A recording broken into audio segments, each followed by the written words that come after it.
사무엘하 19장 말씀을 함께 나눕니다.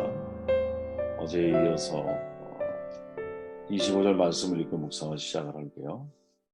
예루살렘에서 와서 왕을 맞을 때에 왕이 그에게 물어 이르되 무비보셋이여 내가 어찌하여 나와 함께 가지 아니하였더냐 하니 우리가 다윗의 열왕기상 2장에 가면 다윗의 유언이 나오죠. 그 유언에는 세 명의 인물이 등장하는데 그 세 명이 요압과 시므이 그리고 바르라고 하는 사람이죠.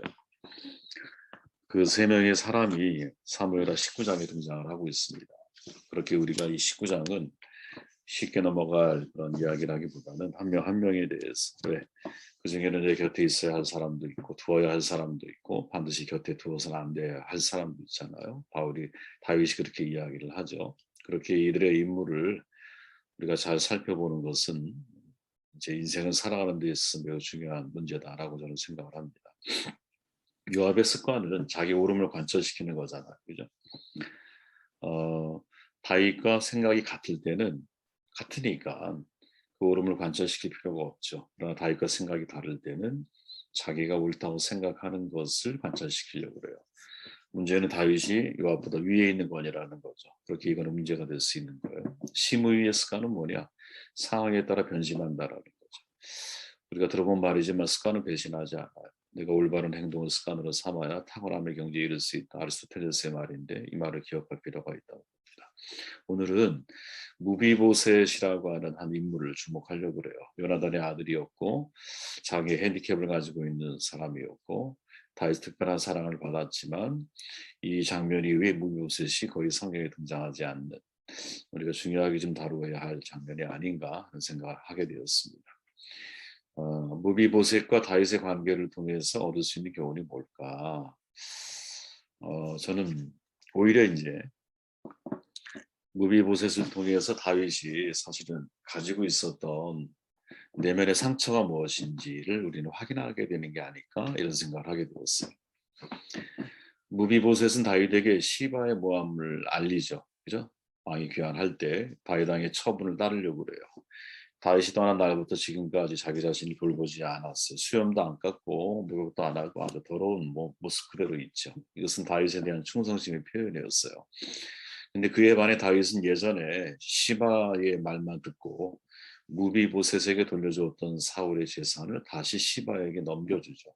사무엘하 19장 25절에 보니까 이제 다윗이 무비보셋을 만났을 때 첫 마디가 뭐였냐면 야 내가 어찌하여 나와 함께 하지 아니하느냐 이렇게 말하죠. 아마도 망명길에 함께 하지 않은 서운함 때문이었던 것 같아요. 근데 문제는 무비보셋의 진심을 듣고도 다윗의 불편한 마음이 해결되지 않은 것 같다라는 거죠. 왜 그런가 하면 무비보셋의 진심을 받아들였다면 시바에게 준 재산을 다시 전 재산을 되돌려 주는 것이 옳잖아요. 다윗은 그렇게 하지 않거든요. 반반 나눈다 이렇게 말을 해요. 아마도 함께 동행하지 않은 무비보셋에 대한 섭섭한 마음이 그 앙금이 좀 남아있는 게 아닐까 이런 생각을 해보기도 하고 또 다윗의 입장에서 비록 무비보셋이 핸디캡이 있을지라도 하루 이틀 머무는 것이 아니잖아요. 하루 이틀 피난길이 아니었거든. 그러면 그 오랜 기간 동안 마음이 있었다면 뭐 어떤 방법으로든 너의 상황을 알려야 하는 것이 아니었을까 이렇게 판단했을 수도 있죠. 근데 개인적인 입장에서는 다윗과 무비보셋은 서로가 각자의 입장에서 제가 볼 때는 최선을 다한 것이 분명하다라고 판단이 되거든요. 다윗이 무비보셋을 잘 대했다는 우리가 잘 알고 있죠. 근데 저는 개인적으로 무비보셋도 역시 다윗에게 잘했다라고 저는 생각을 하거든요. 시바가 반반씩 낳느라라고 말을 했을 때 무비보셋은 뭐라고 말하냐면 내 주 왕께서 평안히 왕궁에 돌아오시게 되었으니 그러고 전부를 차지하게 하옵소서. 자신이 시바의 모함을 전한 이유가 재산을 회복하기 위함이 아니고 사실은 사실이 뭔지 진실이 뭔지 그것을 회복하기를 원한다라고 하는 메시지가 담겨 있는 거죠. 그죠? 그냥 다 그가 차지해도 괜찮습니다. 이렇게 말하는 거죠. 그러니까 다윗에 대한 무비보셋의 마음은 한결같이 은혜에 대한 감사하는 마음을 가지고 있다라고 저는 생각을 하거든요. 이 스토리의 끝을 확인할 필요는 없습니다. 왜냐하면 끝이 없어요. 어떻게 마무리가 됐는지. 그러나 제가 개인적으로 이 과정에서 한 가지 중요한 질문을 던지게 됐는데 그런 거예요. 이제 다윗이 시바를 만났을 때 첫마디가 이렇게 말하죠. 내가 무슨 뜻으로 이것을 가져왔느냐라고 물어요. 그의 행동이 미심쩍었다라는 거죠. 그런데도 왜 그렇게 쉽게 사울 왕가의 재산을 시바에게 넘겨주게 되었을까? 시바가 다윗에게 뭐라고 말하냐면 이렇게 말하거든요. 시바가 왕께 아뢰되 예루살렘에 있는데 그가 말하기를 이때 그는 무비보셋이에요. 이스라엘 족속이 오늘 내 아버지의 나라를 내게 돌리리라 하나이다 하는지라. 다시 말하면 지금 무비보셋이 당신을 배신하고 있습니다. 이렇게 말했다라는 거거든요.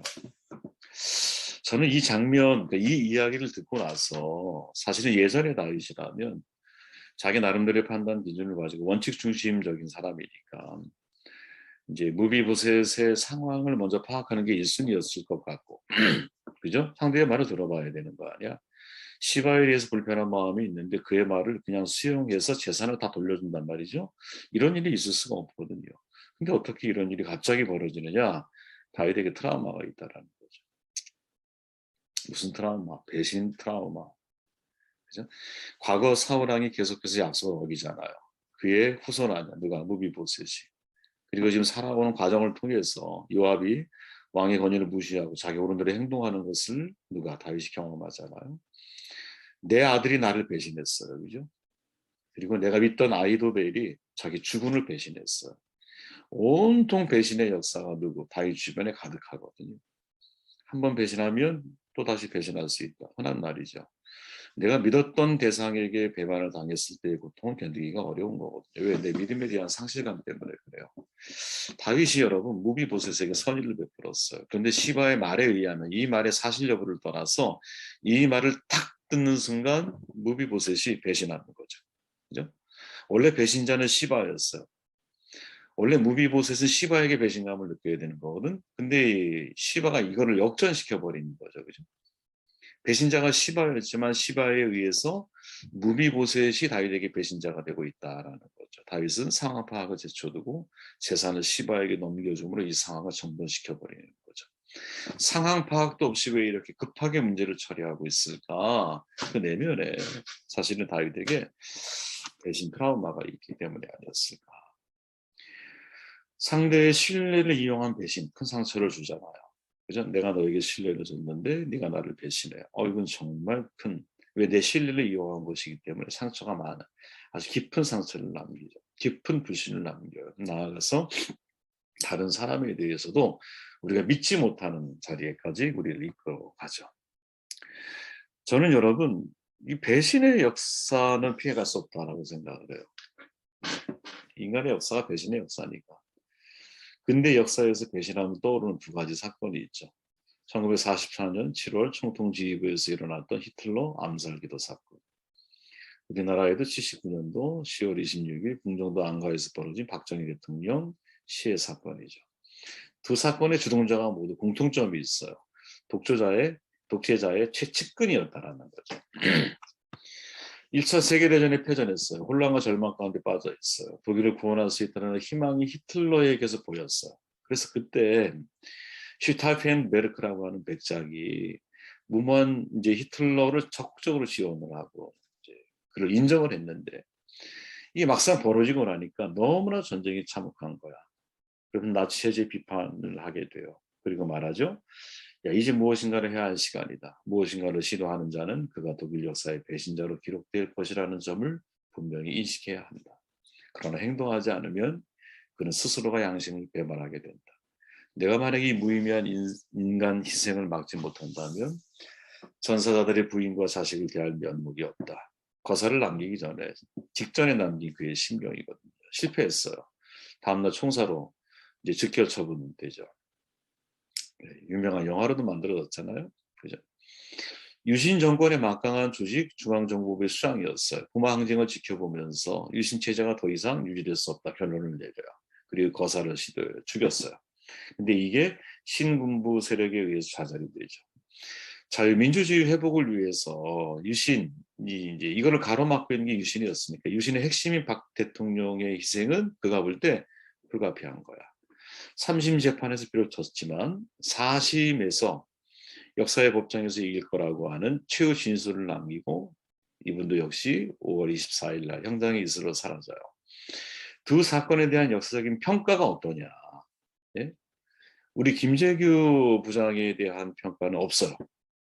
지금 몇십 년이 지나도 지금까지 그에 대한 평가는 이제 뭐 개인적으로 할 수 있을지 모르지만 국가적인 차원에서 그를 평가하고 뭐 갤럽 조사하고 이런 건 없어요. 독일에서는 있었어요. 독일에서는 서독에서. 그 예전 그러니까 지금부터 예전 1951년도쯤에 벌어졌던 그때 평가에서는 3분의 1이었어. 긍정적인 평가가. 그런데 70년이 지난 2014년도의 조사에 의하면요. 아주 매우 긍정적으로 평가하는 사람이 46%, 그리고 그냥 보통으로 평가하는 사람이 33%, 그 도합 80%의 사람이 그 클라우스 폰 슈타이펜베르크 백작을 아주 긍정적으로, 적어도 그 사람이 이 시대의 뭐랄까요, 배신자가 아니야, 배신자의 아이콘이 아니야, 그렇게 평가를 하고 있다라는 거예요. 저는 여러분 배신의 풍경은 항상 변하기 마련이라고 보거든요. 그 독일의 보벨이라고 하는 여러 언론인이죠. 20세기 배신이라고 하는 책 한번 기회가 되면 읽어보세요. 거기서 이런 말을 남겨요. 배신은 우리의 삶에서 일상적인 개념이 되었습니다. 역사의 수레바퀴를 돌리는 배신의 내용은 변합니다. 어제는 배신자로 교수형을 당한 사람이 오늘은 영웅과 순교자로 추앙을 받습니다. 이와 정반대의 경우도 있습니다. 배신은 항상 변하는 그림자처럼 우리와 함께 있습니다. 저는 이 글이 진짜 정말 우리가 기억해야 할 말이다 이런 생각을 하거든요. 배신의 역설이죠, 여러분. 역사는 여러분 승자의 기록이잖아요. 승자의 입장에서 배신자는요, 패자의 입장에서는 영웅이기도 한 거거든요. 반대로 승자의 입장에서 영웅이 패자가 되면 배신자가 되는 거거든요. 이게 배신의 역설이에요. 만일 여러분 압살롬의 반란이 성공했다면 아히도벨은 영웅이 되었을지 몰라. 시므이도 영웅 대접을 받았을지도 몰라. 만일 여러분 예수님이 죽음으로 그냥 끝났어, 부활하지 않고, 그럼 유다의 배신은 여러분 현명한 선택이 되었을지도 모르는 거거든요. 그러니까 배신이라고 하는 용어는 여러분 인간 세계의 용어라고 저는 생각을 해요. 인간이 이기적인 존재 아니야. 자기가 편한 대로 내 입맛에 맞으면 충신이고 내 입맛에 맞지 않으면 배신자인 거거든요. 역사가 우리에게 보여주는 배신의 역설은 여러분 승자의 기록이기 때문에 승자에게는 배신자이지만 패자에게는 영웅일 수 있는 거거든요. 그러니까 항상 우리가 그러니까 배신자도 될 수 있고 영웅도 될 수 있는 것이 인간의 역사 속에서의 우리의 모습이다 라고 하는 것을 잊으면 안 된다라는 거지. 이런 배신의 역사를 이해한다면 제가 중요한 것은 여러분 무비보셋을 통해서 우리가 한번 생각해 봐야 할 게 뭐냐. 남은 과제가 뭘까? 배신의 트라우마를 우리가 극복하려면 어떻게 해야 할까? 그거는 배신에 대한 우리의 반응을 바르게 결정하는 게 중요하다고 생각하죠. 결정하는 것. 여러분 요 내용 한번 읽어보시기를 바라고요. 저는 신앙인은 여러분 배신에 대해서 어떤 태도를 갖느냐에 따라서 배신의 트라우마를 극복할 수도 있고 그 트라우마에 갇혀서 인생 전체가 불신하면 인생을 살아갈 수 있다고 저는 생각을 하거든요. 그런 사람 저는 봤어요. 네. 워낙 배신을 많이 당하고 그 배신에 내 안에 내상을 너무 많이 입혀서 사람을 믿지 못하면 인생을 살아가는 분들 여러분들 주변에도 아마 있을지 몰라요. 그죠? 우리는 예수님의 배신에 대한 태도를 학습해야 한다고 저는 생각을 하고 자, 신뢰를 배신으로 되갚은 가룟 유다, 베드로, 제자들. 어제까지 나를 추앙하며 따랐던 사람들이 군중이었어요. 근데 오늘은 나를 죽이라고 매달라. 십자가에 매달라고 외치고 앉아있어요. 그죠? 예수님에게 배신의 트라우마가 없을 수 있느냐? 저는 없다고 봐요, 여러분. 예수님만큼 배신의 트라우마가 오히려 훨씬 많은 분이 어디에 있을까? 그러나 중요한 거는 예수님은 여러분 트라우마가 안 보이거든요. 하나님의 아들이니까 트라우마가 없다? 아니에요, 여러분. 그 트라우마에 대해서 트라우마가 되지 않도록 트라우마를 극복할 수 있는 삶의 태도를 저는 예수님이 가지고 있는 것이 아니었을까? 이런 생각을 하게 됐어요. 개인적으로 제가 그 트라우마를 극복할 수 있었던 예수님의 방법이 뭘까 생각을 해보니까 제 개인적인 거예요, 여러분. 배신을 이미 알고 있었다라는 점이 제 눈에 띄었어요. 예수님의 말씀이죠. 내가 너희를 다 가리켜 말하는 것이 아니라 내가 나의 택한 자들이 누구인지를 아니라 그러나 내 떡을 먹는 자가 내게 발꿈치를 들었다 한 성경을 응하게 하려 하는 것이니라. 이 말씀은 여러분 예수님이 하신 말씀이에요. 시편에서 다윗이 한 말이거든요. 41편 9절에 보면 나의 신뢰하는 바 내 떡을 먹던 나의 가까운 친구도 나를 대접하여 그 발꿈치를 들었나이다. 다윗은 여러분 예수님을 생각해서 이 말을 한 게 분명히 아닐 거야. 다윗의 삶 자체에 여러분 배신의 역사가 많았어. 그런데 이 고백을 누가 마치 예수님에 대한 예언처럼 성경이 기록을 하고 있는 거죠. 예수님은 이 고백 그대로 누구에게? 가룟 유다에게 적용을 하고 있는 거지. 내 떡을 먹던 친구가 배신할 것을 알고 계셨어요. 누가? 예수님이. 근데 그는 어떤 사람이야? 내가 신뢰하는 사람이에요. 신뢰에 대한 배신, 진짜 가장 큰 트라우마죠. 그런데 주님은 여러분 핵심이 뭐냐?